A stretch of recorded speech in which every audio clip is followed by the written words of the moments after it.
allegiance to the flag of the United States of America and to the republic for which it stands, one nation, under God, indivisible, with liberty and justice for all.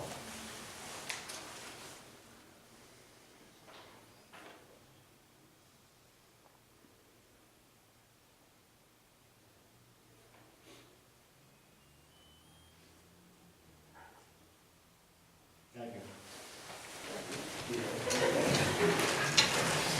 Call the organizational meeting to order.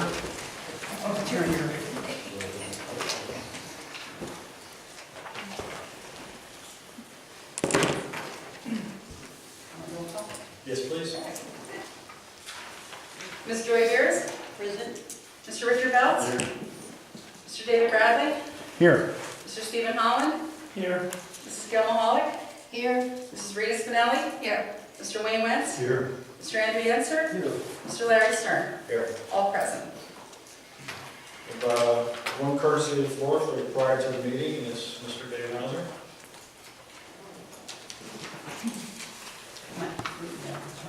Thank you.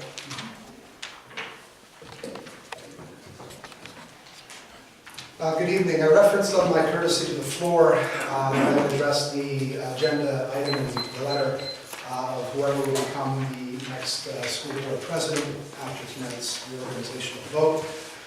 The content of what I have to say is not specifically about that, but it goes to that person to handle. Again, I'm David Hauser. I'm the assistant high school principal. I'm speaking tonight on the advice of my legal counsel. Since last June, I've been the subject of Mr. Bradley's ridicule and false claims. Over the past 6 months, Mr. Bradley has lied to the parents, residents, and students of this district from the pulpit of his elected position. The following claims have been made against me, which is completely false. 1, Mr. Bradley claimed that I strip searched the student. Number 2, Mr. Bradley claimed I shared, quote, sexually explicit imagery on my social media. Again, each of these claims is false and serve only to harm my reputation. Last June, I did conduct searches of students based on reasonable suspicion that they possessed contraband items. My work was directly supervised by the building principal and subsequently evaluated by the assistant superintendent, and solicitor, all of whom found no wrongdoing when one described it as being, quote, textbook. It is my belief that Mr. Bradley's claims are a method of retaliation and intimidation by an elected official in response to a complaint that I filed against him earlier this year. At June's board meeting, Mr. Bradley publicly distributed an unlawful harassment report which contained information that served to identify me personally as a complainant. I filed this report because Mr. Bradley had described me in front of a student and a parent as, quote, terrible, prejudiced, and as someone who gets excited to search students because I'm, quote, looking to score. He filed a right to know request for the policy 348, I believe that's the number, reporting form for unlawful harassment. And when nothing came of that right to know, because I didn't use that form, I used a different means, he subsequently filed the right to know for all emails from me, Mrs. Howland, and Mr. Cleaver. Only from that time period, the week before the searches and the direct weeks subsequent. Last week, that right to know appeal went before Judge Nanovic. In my opinion, under my right to free speech and expression, I question whether that right to know was filed in the name of transparency or in the name of intimidation. Mr. Bradley's actions have caused personal and professional stress, and it's led to continued harassment and embarrassment. Through local media, YouTube, email, and Facebook, Mr. Bradley has furthered these false claims. Now, 6 months later, I have had it with this nonsense. I am demanding the following actions on the advice of my attorney. 1, the district release an official statement clearing me of any wrongdoing and affirming Mr. Bradley's claims are false. 2, the district issue to me a formal apology for the damage done to my professional and personal reputation. It is my hope that the board and the next president acts quickly and definitively unless it wishes to assume the vicarious liability of Mr. Bradley's actions. Thank you.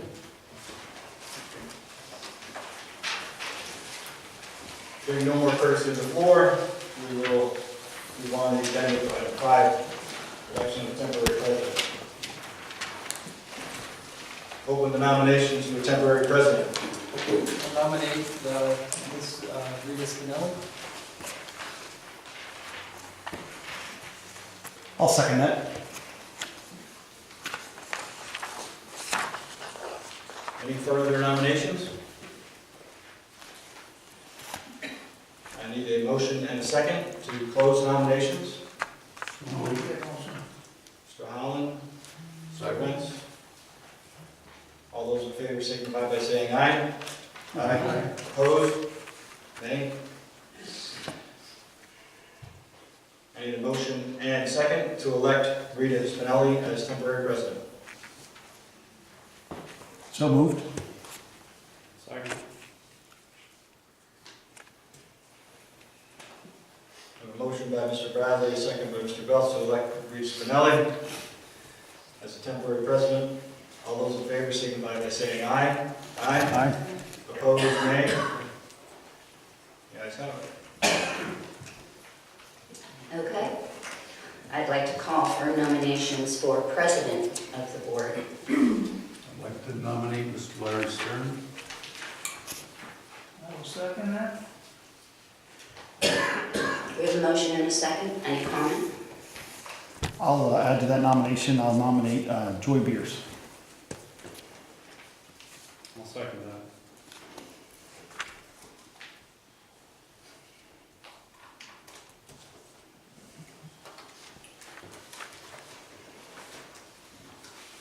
No discussion?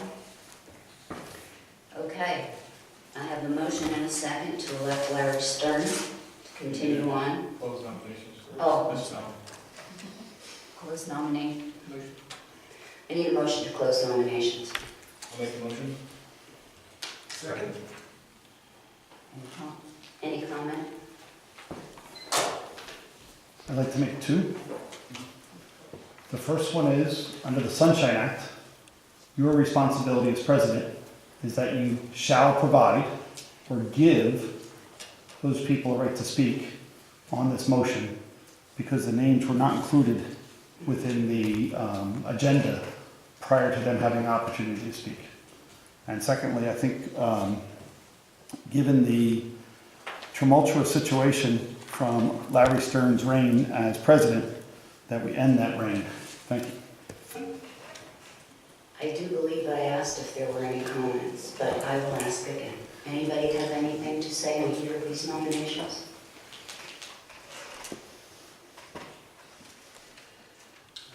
May I make a comment? Sure. I think Mr. Stern has done an adequate job. I think he has maintained his composure. I think he has offered as much courtesy of the floor as possible. I think that has evolved over the last 10 months, and I would see no change, no need for change at this point. Thank you. Anyone else? You need a vote on motion to close. Okay. All those in favor of closing nominations, say aye. Aye. Those opposed? Ayes have it.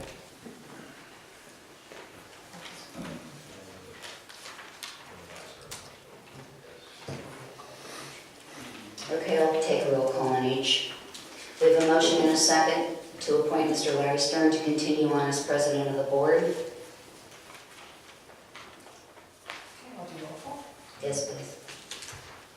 Mrs. Rita Spinelli, Yes. Mr. Wayne Wentz, Yes. Mr. Andrew Yancer, Yes. Ms. Joy Beers, No. Mr. Richard Belts, No.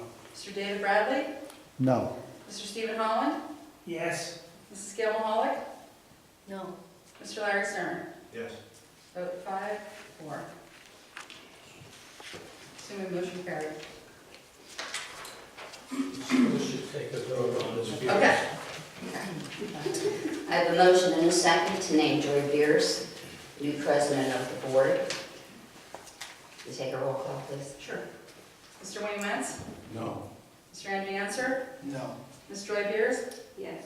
Mr. Richard Belts, Yes. Mr. David Bradley, Yes. Mr. Stephen Holland? No. Mrs. Gail Mahalik? Yes. Mrs. Rita Spinelli? No. Mr. Larry Stern? No. 4 yes, 5 no. Motion carried.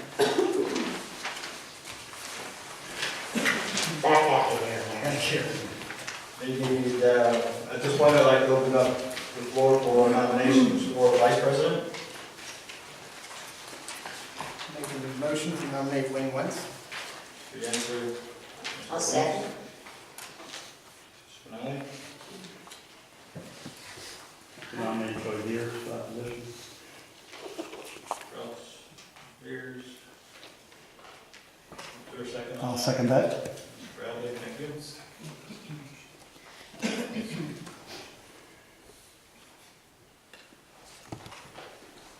Any other nominations? I'll make a motion to close nominations. The answer, Second. Spinelli. Yeah. Is there any comment from the public concerning the nominations for vice president?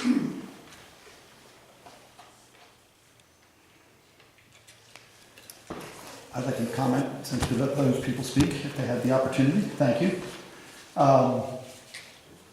This board obviously has a very divided 5-4 voting history. I think it's time that you put together a bridge that allows some new management and new supervision within this board, and I highly recommend that we allow that to happen by electing Joy Beers as the vice president of this board. Thank you. Thank you, Mr. Bradley. Is there any further comment? Take a vote to close nominations. All those in favor signify by saying aye. Opposed? The ayes have it. First on will be vote for Mr. Wentz. We have a motion and a second for Wayne Wentz to be elected as vice president. Ms. Wagner, please. Mr. Andrew Answer? Yes. Ms. Joy Beers? No. Mr. Richard Belts? No. Mr. David Bradley? No. Mr. Stephen Holland? Yes. Ms. Gail Mahalik? No. Mrs. Rita Spinelli? Yes. Mr. Wayne Wentz? Yes. Mr. Larry Stern? Yes. 5-4. I have a motion and a second to elect Joy Beers as vice president. Could I have a roll call vote on that, please, Ms. Wagner? Ms. Joy Beers? Yes. Mr. Richard Belts? Yes. Mr. David Bradley? Yes. Mr. Stephen Holland? No. Mrs. Gail Mahalik? Yes. Mrs. Rita Spinelli? No. Mr. Wayne Wentz? No. Mr. Andrew Answer? No. Mr. Larry Stern? No. 4 yes, 5 no. Motion carried. Mr. Wentz retains his role as vice president. At this point, the committees will remain the same for the following school year, for the following board year, should I say. We do have one item on the agenda, motion 9, item 9. Excuse me, Mr. Stern? Yes. So the president will conduct the appointment of the following positions currently elected, and you're just going to leave them all the same? Is that what you're trying to do? There's a note on those that I may defer to later date. I'm sorry? It's going to remain the same. I'm missing that. Under every one of them, it says president may decide to defer the assignment of committees until a later date. Okay, I'd like to correct some of the current assignments that don't follow our school policy, if we can do that at this time. You can make recommendations, I'm not going to change committees at this date. Even if the committees that we currently have don't follow our school policy, you're going to leave them go? Yes. It's your interpretation, they do not follow school policy. Have you read the school policy? I made my statement, Mr. Bradley. Would you like me to read the school policy? No, I would not. Fair enough, thank you. The only open appointment would be for Corporate Career and Technical Institute, alternate representative to the Joint Operating Committee. This is a one-year term, and calling for nominations. I'll now nominate Mr. Steve Holland. I'll second. Are there any other, call for other nominations for this position?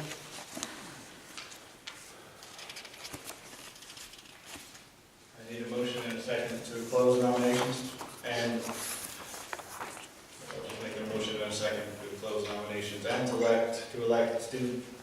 If we're gonna elect them, you need to take comment. I'll make the motion to close nominations at this time. I'll second. So the motion by Mr. Yenser, second by Mrs. Spinelli, to close nominations and to elect Stephen Holland as Carbon Career and Technical Institute alternate representative to the Joint Operating Committee. Excuse me, Mr. Stern. I believe Mr. Schwab might be correct, and before you would take a motion to close the nominations, you would let that one nomination stand, and you shall provide them with that opportunity I to was speak. going to provide them after the I know, motion. but I think you have to do it before you actually close the motions, because they might want to recommend somebody, at which point you would add it prior to closing the motion, but that's, Okay. yeah, your call, I'm not sure. Am I correct, Mr. Schwab? Yes, I just said you were correct. Oh, okay, thank you, I didn't hear that, thank you. Okay, so then this motion is changing To close. to just close nominations. I have a motion and a second. Is there any comment from the floor, please? I think Mr. Holland has done an excellent job. He's been in that role for the last several years, and he's been very faithful and committed to the CCTI, and I know that he will continue in that path. Is there any further comment? All those in favor of closing nominations signify by saying aye. Aye. Opposed? Ayes have it. I need a motion and a second to elect as Auburn Career and Technical Institute alternate representative to the Joint Operating Committee, Mr. Stephen Holland. So moved. Mr. Wentz? Mr. Welch? Since this is a change in motion, anybody who have a comment from the floor, please? Any other open comments? Hearing none. All those in favor of the appointment signify by saying aye. Aye. Opposed? The ayes have it. Those opposed? We move on to item 10. Excuse me, Mr. Stern, before we move to courtesy of the floor, while we're still under the nominations, I have a clarification question I'd like to ask. If that's okay with you? Can I have the floor for a moment? Sure. Thank you, Mr. Stern.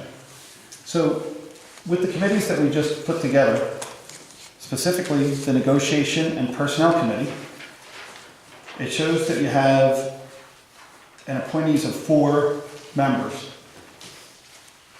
Is that organized committee under our school policy number 5, section 6 committees?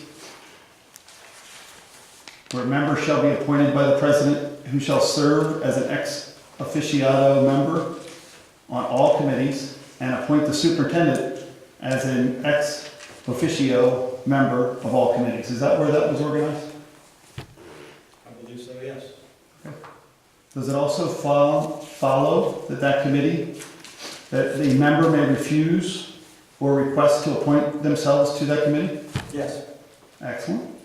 And would that be then also saying that each, let me just read this right, each board committee shall be convened by a chairperson, which apparently I believe you have yourself as the chairperson for this meeting, right?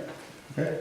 Who shall report for the committee and prepare minutes of open committee meetings and shall be appointed by the president.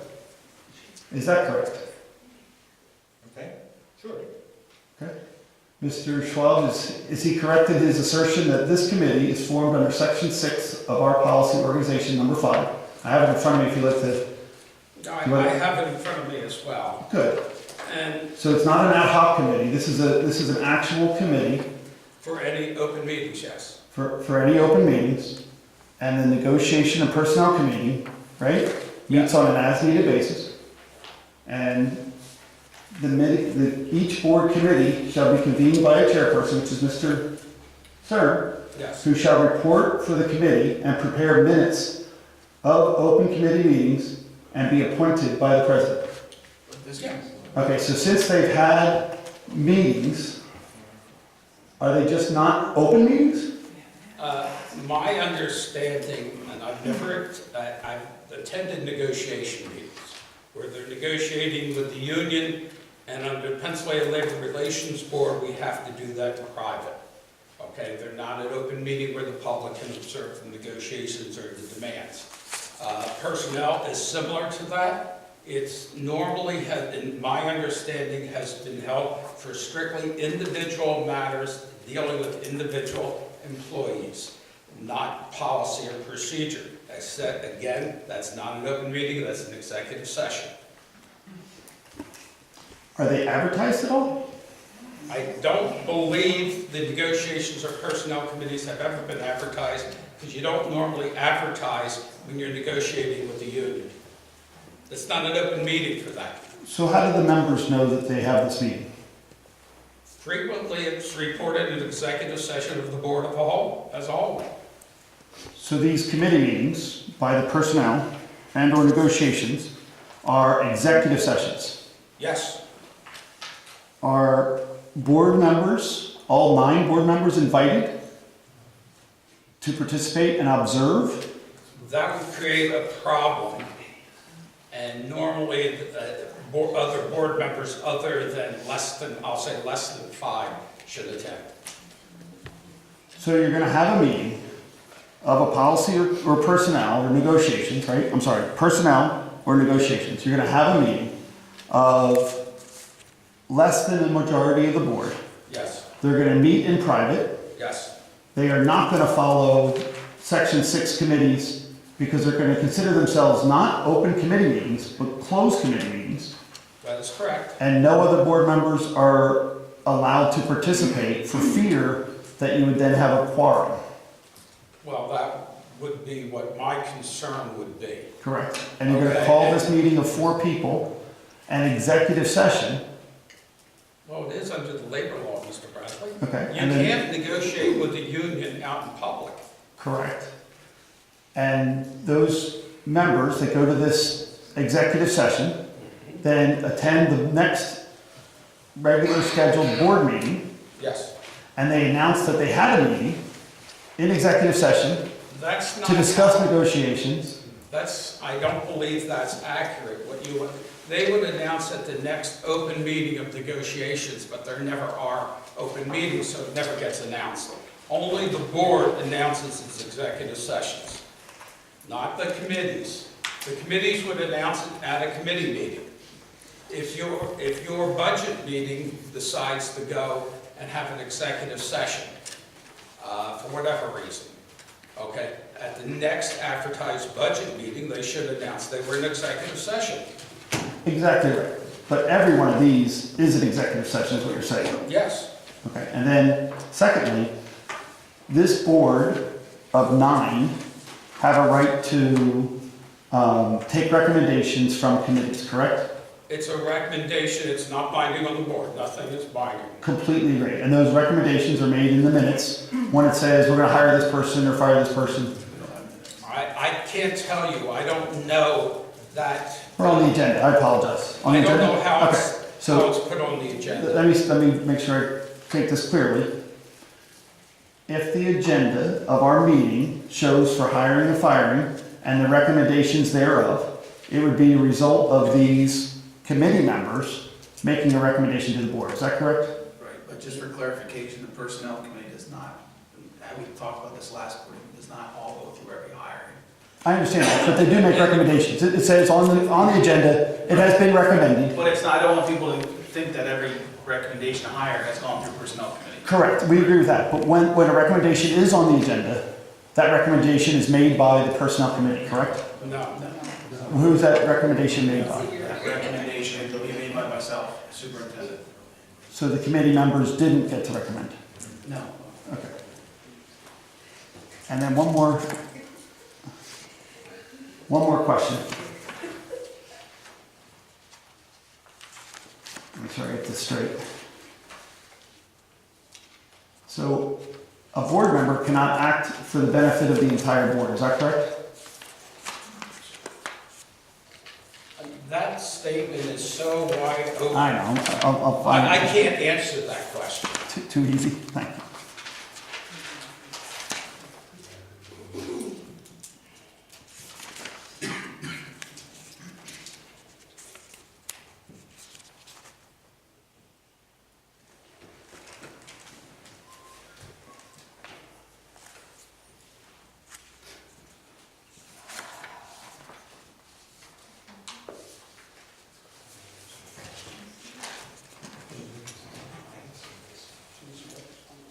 Ms. Goff? Is he done? I- No, I have nothing to say. Okay. I'm looking at Mr. Chairman, or Mr. Schwab, maybe you can help me. I'm looking for something in our policy that says an individual of this board cannot act on behalf of the board without the board approval. Where would that be in our policy? I don't believe that's in the policy where, as you phrased it, there's nothing in there that prohibits a member of the board to act on behalf of the other board members in our policy. It's not there. It's silent. So an individual board member has the authority to act as the board as a whole? Didn't say that either. What I said to you, it's silent. You asked what policy? It's not in the policy, it's silent. Is it in school code? School code's silent to that as well. I'll give you a prime example. We have a storm in January, we have a foot of snow. You can't have a board meeting to cancel the snow. Normally, that's an inherent policy of the practice and decision of the board president based on historical practice and the superintendent for the safety of the residents coming out. That would be a prime example of something where the board president or superintendent canceled something without consulting the rest of the board. Does the board president get involved in those decisions? They have in the past, I don't know if they have recently. Mr. Stern, have you been involved in any of those decisions? We've never had a canceled meeting other than. No. He said snow days for the school or snow days for the... No, for board meetings. For board meetings, But snow days for the school, the superintendent does all the that. superintendent does that. And then snow days indicate that when a snow day occurs on a board meeting, that date, the board will be passed. Correct. That is not in policy either, though. That's just been the practice and custom of the district, that if the district's closed, the board meetings are canceled. Okay, thank you. Hearing no further comment, I need a motion and a second to adjourn the reorganization meeting. Mr. Wentz, Second. Ms. Spinelli, all those in favor indicate by saying aye. Aye. Opposed? Motion passed, 7:30 p.m. Thank you everyone for attending. And have a Merry Christmas and Happy Holidays.